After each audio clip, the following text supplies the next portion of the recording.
Namaste friends, Jai Shri Krishna, Jai Shri Ram, Har Har Mahadev. Friends, welcome to again India's Fatafat. Today we do India's 38 intangible assets. Friends, again it's a very important India's. अभी एक इसमें change और किया India's फटाफट में. लोगों की इच्छा है कि सर एग्जाम के सम भी सारे करवा दो, सबसे अच्छा है. तो आगे से हम क्या करने वाले हैं, एग्जाम के जो भी क्वेश्चन होंगे उस इंडेक्स से रिलेटेड मई 17 से जितने भी क्वेश्चन आए हैं सारे क्वेश्चन हम करेंगे. थोड़ा टाइम ज़्यादा लगेगा but will do all question of exam. So सारे कॉन्सेप्ट हमारे कवर हो गए हैं, सारे कॉन्सेप्ट के एग्जाम की सम कवर हो जाएंगे. ओके, सबसे फ्रेंड्स इंटेंजिबल एसेट्स होता क्या है? तो simple, any assets which does not have any physical substance but have the market value, right, and which help to generate our profit, it is known as intangible assets. माने जो physical substance में नहीं है लेकिन हमारे profit को ज़्यादा बढ़ाने में, उसके मार्केट में हम बेचना चाहे तो उसको सेल कर सकते हैं, मार्केट में उसकी कोई वैल्यू है तो उसको इंटेंजिबल एसेट्स बोला जाए. लेकिन इट शुड बी आइडेंटिफाइबल. याद रखना, ऐसा नहीं कि इंटेंजिबल एसेट्स हमने बोल दिया है हमारी, but it should B identifiable. पता होना चाहिए कि हाँ भाई है, दिखेगी नहीं लेकिन पता रहेगा, राइट. इसमें क्या क्या एग्जाम्पल हो सकते हैं? So example friends, goodwill, patent, copyright, know how, scientific technical know how, licence, intellectual property, motion picture film, customer list, जो डेटा अपन जिसको बोलते हैं, that is also part of the intangible asset. Mortgage service, fishing licence, import codes, franchise, customer loyalty, etcetera. So these are the what example of physical assets, means which is not physically substance but it has the marketable value. Okay, and friends, it should be we can say key feature of this intangible assets is it should be without physical substance, marketable value, and it should be identifiable. So these three factors should be there in any assets, then we can say it's an intangible assets. Because intangible assets we cannot get directly कि हाँ भाई हमारी तो goodwill है, हमारी तो value है, ऐसा नहीं चलेगा. हम इसको कम मान सकते हैं जब ये क्लियर हो जाए कि हाँ इस असेट्स के अंदर ये तीनों फीचर है, तभी वो इंटेंजिबल एसेट्स बन सकती है, राइट. नाउ फ्रेंड्स आता है नेक्स्ट पॉइंट, एप्लीकेबिलिटी. सो ये इंडेस जो है वो सब जगह एप्लीकेबल है एक्सेप्ट दीज इंडेस, क्योंकि इनके लिए सेपरेट इंडेस हैं तो वहाँ वो उसके साथ कवर करेंगे. उसके साथ भी इसका थोड़ा बहुत इंप्लीमेंटेशन आएगा, लेकिन जहाँ पे इनके सेपरेट इंडेस हैं उनको सेपरेट ही कवर किया जाएगा. ठीक है. अब मेन पॉइंट है जिनमें से एग्जाम में पॉइंट आते हैं. इसमें ये सब बहुत सारे पॉइंट दिख रहे हैं, सबके अंदर जो मेन वर्ड है वो आपको बोलता जाता हूँ. बाकी ये सब वर्ड आपको नोट्स में लिखे हुए हैं, सो आप बाकायदा इनको गो थ्रू कर सकते हो. आपके पास अगर मेरी बुक है तो आप डायरेक्टली यूज कर सकते हो, नहीं है तो आप स्क्रीनशॉट ले लीजिए और उसके बेस पर आप इसका एक गो थ्रू नोट्स में कर सकते हो, क्योंकि ये सब चीज एग्जाम वाले दिन हम कैसे यूज करेंगे वो भी यहाँ पर रेडी है, राइट. सबसे पहले finding of intangible assets and it's value, कि इसकी पहले तो इंटेंजिबल एसेट्स है और है तो उसकी वैल्यू क्या है वो आइडेंटिफाई करना. उसके लिए अराउंड 6 पॉइंट बने हुए हैं. सबसे पहले रिसर्च एंड डेवलपमेंट. जैसे मैंने एग्जांपल बताया आपको, तो रिसर्च एंड डेवलपमेंट जो है वो बोलते हैं कि एक्सपेंडिचर है. रिसर्च एंड डेवलपमेंट पे कोई भी खर्चा होगा वो एक्सपेंडिचर है, this should be charge to PNL account. उसको इंटेंजिबल एसेट्स नहीं माना जाएगा. But when it consider intangible assets, once we identify any research result, और जैसे ही वो आइडेंटिफिकेशन मिल गया, immediately we can start the recognition of the intangible assets. लेकिन जब तक रिसर्च डेवलपमेंट चल रहा है, जब तक उसको रिकॉर्ड नहीं किया जा सकता है इंटेंजिबल एसेट्स, जब तक हमको उसके एक्सपेंडिचर को नॉर्मल एक्सपेंडिचर मानना पड़ेगा. I repeat, research and development expenditure is normally charge to PNL account, but once we identify some these three things, जैसे मैंने बोला ना कुछ हमको मिल गया है, तो उसके बाद में जब हमको ये आइडेंटिफाई हो जाए, then we can record it as intangible assets, right. इसके ऊपर डिटेल नोट्स आपको लिखा हुआ है. Next, advertisement expenditure. इसके बारे में बताता है कि अपन जब हैवी एडवर्टाइजमेंट एक्सपेंडिचर कर देते हैं तो इंडेस बोलता है उसको कभी भी आपको इंटेंजिबल एसेट्स नहीं मानना है, क्योंकि advertisement expenditure we should charge to PNL account. अगर वो एडवांस भर दिया है तो उसको प्रीपेड एडवर्टाइजमेंट एक्सपेंडिचर बोल सकते हैं. बट उसकी वजह से अगर कुछ हमारा गुडविल जनरेट हो गया, उसकी वजह से कुछ हमारा पेटेंट जनरेट हो गया है, तो उसको हम इंटेंजिबल एसेट्स बोल सकते हैं, लेकिन एडवर्टाइजमेंट एक्सपेंडिचर को नहीं बोल सकते. Training cost of the employee. Friends, employee को हम ट्रेनिंग करने में खर्चा करते हैं, तो एक चाहे नंबर ऑफ कस्टमर हमारे एसेट्स होती है इंटेंजिबल एसेट्स, वैसे ही हमारे एम्प्लॉय भी हमारे जब ट्रेंड हो गए हैं तो वो भी हमारे की मैन जो है वो भी हमारे इंटेंजिबल एसेट्स होने चाहिए, बराबर. सो ट्रेनिंग कॉस्ट को भले अपन कितना भी एम्प्लॉय के लिए खर्चा करें, वो हमारे एसेट्स हैं, की पर्सन हमारे एसेट्स हैं, बट स्टिल हम इसको इंटेंजिबल एसेट्स बोल के रिकॉर्ड नहीं कर सकते हैं, क्योंकि हम किसी भी एम्प्लॉय को एक अपना बदुआ मजदूर नहीं बना सकते हैं कि भाई ये छोड़ के नहीं जाएगा, he can his own choice, बराबर। कॉन्टेक्ट हो सकता है बट स्टिल उसको इंटेंजिबल एसेट्स रिकॉर्ड नहीं करना है। ये खाली आपके इंटेंजिबल एसेट्स दिखते हैं लेकिन रिकॉर्ड नहीं करना है, ठीक है। फिर सेल्फ जनरेटेड इंटेंजिबल एसेट्स, ये बोलते हैं कि सेल्फ जनरेटेड इंटेंजिबल एसेट्स भी हो सकता है, ऐसा नहीं कि नहीं हो सकता है, लेकिन उस एसेट्स के लिए कुछ खर्चा होना जरूरी है, क्योंकि सेल्फ जनरेटेड इंटेंजिबल एसेट्स कैसे दिखाओगे, हाउ यू नो कि आपने जनरेट किया है, अंडरस्टूड। बट क्वेश्चन की सेल्फ जनरेटेड जो एसेट्स है वो रिकॉर्ड किस वैल्यू पे किए जाए। तो देखो, अगर अपन उसमें कोई खर्चा कर रहे हैं, लाइक कोई सॉफ्टवेयर डेवलप किया हमने या कुछ ऐसा हमने काम किया है, तो उस पर कोई खर्चा हुआ है, दैट वी कैन से कि there should be the value. जैसे कि इसके ऊपर देखो एक नोट बनाया हुआ है, ये सारे के ऊपर नोट बने हुए हैं, value of the self generated assets. तो यहाँ पर क्या लिखा है, if you have incurred some expenditure on that particular assets then on that amount we can record it. But अगर कोई ऐसे एक्सपेंडिचर में रिकॉर्ड नहीं किया है तो उसको जीरो पर रिकॉर्ड किया जाएगा, यानी कि जीरो अमाउंट पर रिकॉर्ड किया जाएगा। वो कहीं पे भी हमको दिखाना अपने मन से नहीं है कि हमने तो कॉस्ट इनकम नहीं किया तो क्या हुआ, हमारा नाम हो गया, इतना बड़ा नाम है हमारा, इस वजह से हम रिकॉर्ड कर लेंगे, ऐसा नहीं चलेगा। ओके, नेक्स्ट आता है intangible assets acquired in exchange.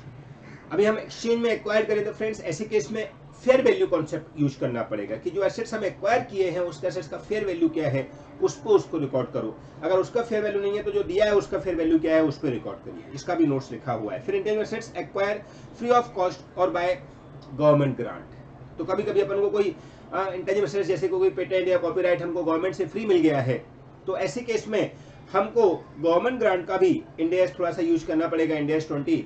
But यहाँ पर हमको इंटेंजिबल एसेट्स को रिकॉर्ड करना पड़ेगा, व्हाटएवर गवर्नमेंट ग्रांट या उसकी जो वैल्यू है उसके अकॉर्डिंग गवर्नमेंट जो बताया है वो अमाउंट पर हम इसको रिकॉर्ड करेंगे और एंटी पास कर देंगे intangible assets account debit to government grant full amount पर, नॉमिनल अमाउंट पर नहीं करना है। और नॉमिनल अमाउंट मतलब क्या होता है कि 1 रुपये 2 रुपया करोड़ में है तो 0.01, पर यहाँ पर ये बोलते हैं इंड एस 20 में भी ये बोला हुआ है गवर्नमेंट ग्रांट के अंदर भी कि कोई भी गवर्नमेंट ग्रांट हमको मिलती है उसको हमको उसकी फेयर वैल्यू पर या उसकी एक्चुअल वैल्यू पर रिकॉर्ड करना है, ठीक है। सो ये हो गया फ्रेंड्स इंटेंजिबल एसेट्स के बारे में स्पेसिफिक आइटम्स के लिए। अब आता है अमोर्टाइजेशन ऑफ इंटेंजिबल एसेट्स, माने क्या इंटेंजिबल एसेट्स को राइट ऑफ करना, अमोर्टाइज करना मैंडेटरी है। तो फ्रेंड्स पहले एएस में ये मैंडेटरी हुआ करता था, 10 ईयर के अंदर कंपल्सरी राइट ऑफ करना है, रीजनेबल 5 ईयर हुआ करता था, लेकिन अभी इंड एस में ऐसा मैंडेटरी नहीं है। इंड एस में क्या बोलते हैं कि there are 2 type of intangible assets, one have limited life, you can say finite life, और सेकंड हैव इनफिनाइट लाइफ, यानी कि एसेट्स की लाइफ कोई फिक्स नहीं है, अनफिनाइट है, चलती रहेगी एसेट्स। तो ये बोलते हैं कि जिसकी लाइफ लिमिटेड है उसको तो आप अमोर्टाइज करो, जैसे हम जब डेप्रिसिएशन लगाते हैं ना, it is something like a depreciation only, but amortisation of किया जाता है क्योंकि इंटेंजिबल एसेट्स है, इसको डेप्रिसिएशन नहीं बोला जाता, इसको क्या बोला जाता है, अमोर्टाइजेशन। सो अमोर्टाइजेशन करना जिसकी लिमिटेड लाइफ है उसको हम करेंगे जैसा वो बोलेगा वैसे। कैसे, तो उसके लिए मेथड भी होते हैं अमोर्टाइजेशन के। वो कैसे, या तो हमको टाइम बेस पे जैसे हम डेप्रिसिएशन चार्ज करते हैं तो एसएलएम मेथड डेप्रिसिएशन चार्ज करते हैं ना, वैसे ही हम यहाँ पर डेप्रिसिएशन चार्ज कर सकते हैं, एसएलएम मेथड डेप्रिसिएशन चार्ज करते हैं ना, वैसे ही हम यहाँ पर भी अमोर्टाइजेशन ऑफ इंटेंजिबल एसेट्स कर सकते हैं। हमको पता है हमने पेटेंट खरीदा, पेटेंट 5 ईयर के लिए खरीदा, तो 5 ईयर की उसकी जो कॉस्ट है उसको हम 5 ईयर में एसएलएम मेथड से डिस्ट्रीब्यूट कर देंगे, डिविडेंड अमोर्टाइजेशन कर देंगे उस इंटेंजिबल एसेट्स की वैल्यू को, यानी कि हर साल इतना इतना पीएनएल में चार्ज करते जाएंगे इक्वल अमाउंट। और दूसरा है कैश जनरेटेड बेस। तो अगर हमको ये पता है किसी का कि इतना इसका आउटपुट आएगा या इतना कैश जनरेटेड होगा तो हम उस रेशियो में भी कर सकते हैं। So it depend on the question. अगर क्वेश्चन में बोला है कि आपको 5 ईयर की लाइफ है तो आप 5 ईयर में उसको राइट ऑफ कर दीजिए। अगर बीच में बोल दिया चेंज हो गया है, अभी हमको लगता है कि हमको कैश जनरेटेड बेस पे राइट ऑफ करना चाहिए या प्रोडक्शन बेस पे राइट ऑफ करना चाहिए, या राइट ऑफ से मतलब अमोर्टाइजेशन, यहाँ पर अमोर्टाइजेशन, राइट ऑफ, डेप्रिसिएशन, ये सब एक ही वर्ड है लेकिन प्रोफेशनल वर्ड अमोर्टाइजेशन। ओके, सो अमोर्टाइजेशन करना है, उसमें अगर आपको लाइफ बोला है तो लाइफ के हिसाब से कर दो, लेकिन अगर उसने कुछ उससे भी बढ़िया कोई बेस बता दिया अमोर्टाइजेशन करने का कि आप प्रोडक्शन बेस करिए या कैश जनरेटेड बेस करिए, सो हमको उस बेस पे कर लेना है। उस बेस पे मतलब जो अमाउंट दिया है वही हमारा रेशो हो जाएगा। सो उस रेशो में आपके जो भी इंटेंजिबल एसेट्स की कॉस्ट है उसको आप डिवाइड कर दीजिए। ओके, अब आता है दूसरा जिसकी इनफिनाइट लाइफ। तो फ्रेंड्स इंड एस बोलता है कि भाई जिसकी इनफिनाइट लाइफ है उसको अमोर्टाइज करना मैंडेटरी नहीं है, उसको अमोर्टाइज करना मैंडेटरी नहीं है। तो बोले क्या करेंगे, बोले उसका खाली ट्रेस्ट फॉर अमोर्टाइजेशन करो, क्या करो, देखो लिखा टेस्ट फॉर अमोर्टाइजेशन, यानी कि टेस्ट क्या होगा कि you calculate the fair value of that assets, जिसकी इन्फिनाइट लाइफ है उसका फेयर वैल्यू निकालो कि आज उसका फेयर वैल्यू क्या आ रहा है। जो उसका फेयर वैल्यू आ रहा है उसका बुक वैल्यू के साथ कंपेयर करो। अगर बुक वैल्यू के साथ कंपेयर करने पर उस एसेट्स की वैल्यू कम आती है तो उतना ही आप अमोर्टाइज करो। आगे अगर उसकी वैल्यू ज्यादा आ रही है तो उसको रिवोल्यूशन भी कर सकते हैं, वो आगे नेक्स्ट पॉइंट में आने वाला है। लेकिन टेस्ट फॉर अमोर्टाइजेशन किया जाएगा जिसकी लिमिटेड लाइफ नहीं है, यानी कि जिसकी लिमिटेड लाइफ नहीं है, इन्फिनाइट है, चलने वाला है, तो उसको अमोर्टाइज करना मैंडेटरी नहीं है। अपन को अपने मन से अज्यूम नहीं करना है कि 5 साल में राइट ऑफ करना है, 10 ईयर में राइट ऑफ करना है। We can write off at any time. इसके लिए टेस्ट फॉर अमोर्टाइजेशन करो, उसके अकॉर्डिंग अगर उसकी वैल्यू कम हो गई है उतना आप उसको अमोर्टाइज कर दीजिए। ठीक है, अब किस वैल्यू पे अमोर्टाइज करेंगे, तो फ्रेंड्स आपको यहाँ पे ये भी आता है कि इंटेंसिटी की वैल्यू क्या होगी। तो इसमें याद रखो कि once you identify this 3 thing कि एसेट्स का आइडेंटिफिकेशन होने वाला है या उससे उसकी मार्केट वैल्यू जनरेट होने वाली है, तो जब से उसमें जो भी कॉस्ट इनकर्ड की जा रही है, एक्चुअल कॉस्ट पर we should record the assets, actual cost पर we should record the intangible assets. लेकिन कौन सी कॉस्ट, ऐसी कॉस्ट जब वो आइडेंटिफाई हो गया उसके बाद इनकर्ड हुई, या हमने कोई परचेज किया है तो खरीदने में जो आया। जैसे हमने बिजनेस कॉम्बिनेशन में सीखा है इंडियस 103 में, जब हम कोई एसेट्स बिजनेस ले रहे हैं उसमें जो डिफरेंस हमने एक्स्ट्रा पे किया है वो हमारा एक वैल्यू है। तो जो वैल्यू को अमोर्टाइज करना है, लिमिटेड लाइफ है तो उस लाइफ के हिसाब से करेंगे, या तो एसएलएम मेथड या कैश जनरेटेड हमको अमाउंट दिया है, प्रोडक्शन अमाउंट हमको दिया है तो उसके बेस पर। बराबर, इसके ऊपर क्वेश्चन भी कैसे दिए हुए हैं, देखो आपको एक क्वेश्चन भी यहाँ पर लिखे हुए हैं। For example illustration 11 page number 147 of my question book, right. So वहां से आप देख सकते हैं। सो ऐसे इसको अमोर्टाइज करना, उसकी वैल्यू करना, ये सब डिस्कशन हमने किया। नाउ आता है revaluation of intangible assets and it's reversal. जब मैंने आपको इंडायरेक्टली बता ही दिया अमोर्टाइजेशन के टाइम पर कि जब टेस्ट फॉर अमोर्टाइजेशन किया जाएगा, अगर उसकी वैल्यू ज्यादा निकल रही है तो उसको हम पीएनएल अकाउंट में नहीं ले जाएंगे, बल्कि उसको हम रिवैल्यूएशन रिजर्व में रखेंगे। सो रिवैल्यूएशन रिजर्व का यूज क्या आएगा, जैसे हम नॉर्मल इंडिया 16 में सीखा रिवैल्यूएशन ऑफ एसेट्स करते हैं, इंटेंजिबल एसेट्स करते हैं, वैसे ही इंटेंजिबल एसेट्स को करना है। सो रिवैल्यूएशन रिजर्व के अंदर रखा जाएगा उसको, और फ्यूचर में अगर कुछ अमोर्टाइजेशन होता है बाद में, जिसको हम रिवर्सल ऑफ रिवैल्यूएशन भी बोलते हैं, तो उस पे वो रिवैल्यूएशन रिजर्व में से पहले यूज किया जाएगा, बाद में कम पड़ेगा तो पीएनएल अकाउंट में चार्ज किया जाएगा। लेकिन पहली बार ही अगर रिवैल्यूएशन रिवर्स हुआ है तो उसको अमोर्टाइजेशन नहीं बोलेंगे, और अमोर्टाइजेशन हुआ है तो charge to PNL account. Okay, so ये रिवैल्यूएशन ऑफ एसेट्स हो गया। Now reversal of impairment loss, तो हमने पहले रिवैल्यूएशन नहीं किया, पहले इंपेयरमेंट किया, बाद में उसका वैल्यू बढ़ गया, तो ऐसे केस में जितना हमने पहले पीएनएल अकाउंट में चार्ज कर रखा है उतना रिवर्सल कर दो, और उसके एक्सेस होगा तो उसको रिवैल्यूएशन रिजर्व में ट्रांसफर कर दो through OCI account, other comprehensive income. ठीक है, वेरी नाइस। स्पेशली याद रखना, ये नोट लगाया हुआ है, if some limited infinite fine life intangible assets is there, we should write off और we should amortise and the period, but if identifiable but infinite life we should use fair value testing concept of the amortisation. ये finally मतलब ये conclusion कर दिया उसका कि अगर finite life है, एक लिमिटेड लाइफ है, तो उसको हमको अमोर्टाइज करना चाहिए, उसको राइट ऑफ करना चाहिए on the basis of period, और may be as per the given method, जैसे कैश जनरेटेड या प्रोडक्शन। और अगर इनफिनाइट लाइफ है तो उसको जस्ट टेस्ट फॉर अमोर्टाइजेशन करना है, मैंडेटरी अमोर्टाइजेशन करना जरूरी नहीं है। ठीक है, तो ये सारे नोट्स हो गए friends. Now display of intangible assets, intangible assets को खत्म कर देना। तो फ्रेंड्स सिंपल बात, जैसे अपन कोई एसेट्स को सेल करते हैं वैसे हमारा इंटेंजिबल एसेट्स सेल कर दिया है, तो व्हाटएवर प्रॉफिट और लॉस और whatever revaluation reserve on that intangible assets will be right of, means वो हमारी बुक्स में से चला जाएगा, और जो भी नफा नुकसान होगा that will be charge to PNL account because assets खत्म हो गए। ओके, सो ये उसका आइडेंटिटी बताया हुआ है। फिर डिस्क्लोजर, यहाँ पर 2 डिस्क्लोजर दिए हैं, एक जनरल डिस्क्लोजर और एक स्पेसिफिक डिस्क्लोजर, ये आप पढ़ सकते हो। बाद में फिर इनका डिफरेंस दिया हुआ है, इंडिया 38 और यस 26 का, इसमें भी डिफरेंस में बहुत सारे डिफरेंसेस हैं, लेकिन मेजर डिफरेंस जो आपके लिए काम आएगा वो डिफरेंस है फ्रेंड्स, ये जो इंटेंजिबल एसेट्स है इसको हमको मैंडेटरी राइट ऑफ करना कंपलसरी नहीं है, अगर लिमिटेड लाइफ है तो ही राइट ऑफ करेंगे, जबकि एएस पहले ऐसा बोलता था कि मैंडेटरी लाइफ करना, मैंडेटरी राइट ऑफ करना मैंडेटरी है, राइट। अभी फ्रेंड्स एग्जाम के क्वेश्चन देखते हैं। इसमें एग्जाम में अराउंड 4 क्वेश्चन अभी तक आए हैं, हम चारों क्वेश्चन एक बार लेते हैं और चारों क्वेश्चन को सॉल्व करेंगे, सो आपको एक परफेक्ट आइडिया मिल जाएगा। ठीक है, प्लस ये सारे नोट्स आपको मैंने बताई दिए हैं, इनका भी आप एक बार यूज कर सकते हो, जिससे एग्जाम टाइम पे आप इनको रिवाइज कर सको। मैं अभी क्वेश्चन निकालता हूँ एग्जाम। चलिए, पहला क्वेश्चन May 19 का question 3B, I repeat May 19 का question 3B। CRP Limited is engaged in the developing computer software. Okay, the expenditure incurred by CARP Limited in pursuance of the development of software is given below. Okay, they are developing the software. Paid 1,50,000 towards salary of the program design. Okay, incurred 3 lakh toward other cost of completion of the program design. Okay, incur 80,000 toward cost of the coding and establishment technical feasibility. Okay, paid 3 lakh for other direct cost after establishment of technical feasible. Underline कर लो friend, देखो what they saying कि paid 3 lakh for other direct cost after establishment of technical feasibility, means ये जो है after establishment of technical feasibility, मतलब हमको पता चल गया क्योंकि सॉफ्टवेयर बनाना चालू किया, बट इट्स नॉट श्योर कि वो सॉफ्टवेयर बनकर तैयार होगा कि नहीं. So these cost are incurred after establishment of the technical feasibility, कि हमको पता चल चुका है कि ये जो सॉफ्टवेयर है वो बनने वाला है. सो ये 3 लाख जो है वो हमारे कैपिटलाइजेशन यानी कि इंटेंजिबल एसेट्स की कॉस्ट मानी जा सकती है. राइट, आगे पढ़ते हैं.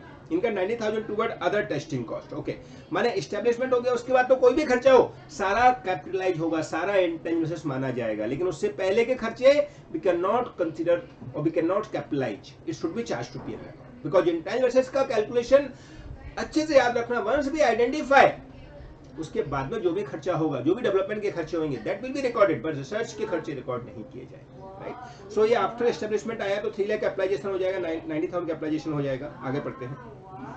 A focus group of other software developing was invited to a conference for the introduction of this new software. Cost of the conference aggregate to 60,000. देखो फ्रेंड्स, ये कोई ओपनिंग जैसा खर्चा होता है, जैसे अपन कोई घर लेते हैं, ओपनिंग किया, तो उस ओपनिंग खर्चे को हम अपनी कॉस्ट में ऐड नहीं कर सकते हैं, ये ऐड नहीं करना है. Okay, he my son. On March 15, 2018. Sorry. So now this is something like a inauguration, तो उसका कॉस्ट नहीं ऐड किया जाता, कभी भी खर्चे ऐड नहीं होते हैं. On March 15, 2018, the development of phase was completed and a cash flow budget was prepared. Okay. Net profit for the year 2017-18 was estimated to be equal to 30 lakh. Okay. How CARF Limited should account for the above mentioned cost as per relevant Ind AS. अब देखिए friends, इसमें बहुत सारे data दिया था, तो आपको ध्यान रखना है कि at the end whatever they had asked we should focus on it. What they say कि what should be the do for this cost incurred और मेंशन एज पर Ind AS. सो आपको क्या लिखना है, ऑल Ind AS के 3 step में answer लिखने होते हैं. रिमेंबर, स्टेप 1 में हमको Ind AS के नाम, नंबर एंड उसका रूल बताना है. तो यहाँ क्या लिखा जाएगा, एज पर Ind AS 38 intangible assets, saying that intangible assets can be recorded or can be capitalized only once it's identified, or you can use this word also after establishment of technical feasibility, and before it any cost will be charged to P&L account. That is step 1. Then step 2, company has incurred different expenditure for the development of the software. Then step 3, we can conclude that each item like paid 1,50,000 towards salary to program design should be charged to P&L account, because अभी तक identify हुआ नहीं था. Second, insured 3 lakh toward other cost of completion of the program should be charged to P&L, because identify अभी तक हुआ नहीं था. Third, incurred 80,000 toward cost of coding and technical, these also charged to the P&L account, because अभी तक identify हुआ नहीं था. Next, 4, paid 3 lakh for other direct cost after establishment of the technical feasibility, तो हम बोल सकते हैं कि इसको हमको कैपिटलाइज करना चाहिए. इनका 90,000 टुवर्ड अदर टेस्टिंग, डेफिनेटली इसको भी हमको कैपिटलाइज करना चाहिए, क्योंकि आइडेंटिफाई हो गया, उसके बाद कोई भी खर्चा होगा वो शुड बी कैपिटलाइज. देन 60,000 जो हमने एक फंक्शन रखा, या आप बोल सकते हो एक कॉन्फ्रेंस रखा, उसके लिए कोई भी खर्चा है वो इनोवेशन खर्चा वगैरह हमको ऐड नहीं करना चाहिए, बिकॉज ये अवर रेवेन्यू नेचर, इनको हमको चार्ज टू P&L कर देना चाहिए. बराबर. और इसका जो प्रॉफिट है, I think they are saying net profit for the year 2017 was estimated to 30 lakh. तो ये नेट प्रॉफिट उनका बहुत सारी चीजों से होगा, या हो सकता है उसका सेलिंग वैल्यू इतना हुआ, तो उनसे उसको मतलब नहीं है, दैट इज एट ऑल. बराबर. तो इतना ही हमको खाली बताना है कि ओवरऑल 3,90,000 जो आया, that should be capitalize and remaining should be charge to P&L. Okay, कितने मार्क्स का है फ्रेंड्स? 5 मार्क्स का है. I hope there is no problem. Right, let's do the next question. Next question friends जनवरी 21 का है, question 3B. Again I repeat, जनवरी 21 right?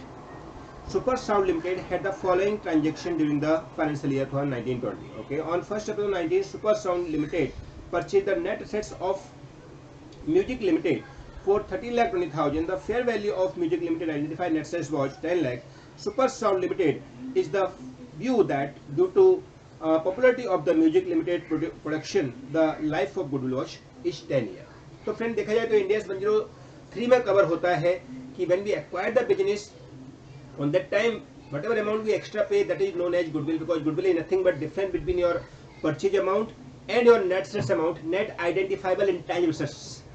So other than intangible assets, whatever reference is goodwill, so goodwill will be here 3,20,000, जो कि as पर Indians 103 आएगी, लेकिन उसका अमोर्टाइजेशन सिस्टम हम इंटेंजिबल एसेट्स के अकॉर्डिंग कर सकते हैं, इंडियस 38 के अकॉर्डिंग, जो कि 10 ईयर में राइट ऑफ करना है, राइट? तो पहला केस हो गया. Second, on 4th May 2019, Super Sound Limited purchased a franchisee of the organizing musical show from Arman TV for 80 lakh and an annual fees of 2% on musical show revenue. Okay, so अभी हमने specially franchise लिया है. सो एक type का franchise जो है वो कहीं ना कहीं हमारा इंटेंजिबल का ही पार्ट है, क्योंकि हमको सामने वाले को पैसा देना है for using of his name, and 80 lakh देना है प्लस 2% उसका एज अ एनुअल फीस देना है. ठीक है. The franchise expense after 5 year musical show revenue were 10 lakh for financial year 1920. The project future revenue for financial year 2021 is 25 lakh and 30 lakh per annum for the remaining 3 year thereafter, right? तो ये future revenue दिया है 3 year का. ठीक है, आगे बढ़ते हैं. On 4 July 2019, Super Sound Limited was granted a copyright that had been applied for a Music Limited during financial year 2020. Super Sound Limited incurred 2,50,000 on legal cost to register the patent and 7 lakh additional cost to successfully proceed a copyright infringement suit against the competitors. देखो अब ये 2,50,000 हमें legal fees भरा है, that we understood, but 7 lakh we had paid to suit against the competitor. तो ये तो हमारा एक लीगल खर्चा अलग हो गया, ये तो हमारे लड़ाई झगड़े का खर्चे हो गए, वो हम अप्लाई नहीं कर सकते हैं. याद रखो, हम लोग खाली जो official expenditure for the patent के लिए जो करना पड़ा, that we can capitalize, but जो लड़ने झगड़े के खर्चे हो गए, that we have charge to PNL account. Okay, आगे बढ़ते हैं. कॉपीराइट देन बोलता है the life of the copyright is for the 10 year. तो ये भी लिमिटेड लाइफ हो गई, इसको भी हम अमोर्टाइज कर सकते हैं. ठीक है, आगे पूछा है super sound limited follow an accounting policy to amortize all tangible assets on SLM. ये देख ली, यहाँ उसने खुद ने बोल दिया कि एसएलएम मेथड फॉलो करते हैं, स्ट्रेट लाइन मेथड. माने यहाँ पर कोई कैश जनरेटेड यूनिट या प्रोडक्शन बेस्ड नहीं है, एसएलएम है. तो जहां जहां हमको ईयर का पता है, हम अकॉर्डिंगली उस पर डेप्शन चार्ज कर लेंगे या अकॉर्डिंग उसको अमोर्टाइज कर देंगे. जिसकी लाइफ पता है, 2 की लाइफ हमको पता है, एक पेटेंट की पता है 10 ईयर, और दूसरा गुडविल है उसका भी पता है, और इवन इसका भी पता है जो हमने फ्रेंचाइजी लिया है, आई थिंक 5 ईयर के लिए लिया है. देखते हैं अभी आगे. Basis any appropriate basis over a maximum period permitted by the relevant Indians. Okay, taking a full year amortization in a year of acquisition. ठीक है, तो एक्विजिशन के दिन फुल अमोर्टाइजेशन करेंगे, ऐसा कुछ नहीं है कि अपन को पार्ट लेना है. ठीक है, you are required to prepare a schedule showing the intangible assets intangible section in Super Sound Limited balance sheet as on 31st March 2020. Means they want schedule. तो फ्रेंड्स आपको पता है जब हम बैलेंस शीट का फॉर्मेट बनाते हैं तो उसके लिए हम शेड्यूल बनाते हैं. तो शेड्यूल में इंटेंजिबल एसेट्स के अंदर हमको सब दिखाना है, इंटेंजिबल एसेट्स कौन कौन सी हैं, उस पर कितनी उसकी वैल्यू है, उस पर कितना हमको अमोर्टाइजेशन करना है, अमोर्टाइजेशन के बाद में कितना वैल्यू बचेगा, राइट? सो नॉर्मली जो अपन दिखाते हैं वो यहाँ दिखाना है. Second are schedule showing the relevant expenses that would be appear in the statement of P&L account of Super Sound Limited for the year ended 2019-20. याद रखो 19-20 के लिखा है एक्सपेंडिचर, उसने मांगा है. That's all. So friend 2 question मांगे हैं, 2 आंसर मांगे हैं, तो दोनों को सोल्यूशन करते हैं. एक तो लिखा है कि हमको बताना है शेड्यूल फॉर इनटैंजिबल एसेट्स. तो फ्रेंड शेड्यूल बना लीजिए एक बार. कैसे बनता है? सो जो इंटेंजिबल एसेट्स के नाम हैं वो लिख देंगे, उसमें उसकी बुक वैल्यू लिख देंगे, इसके बाद में डेफिनेट लगाने के बाद में कितना वैल्यू बचेगा वो लिख देंगे, right? Let's do answer to question number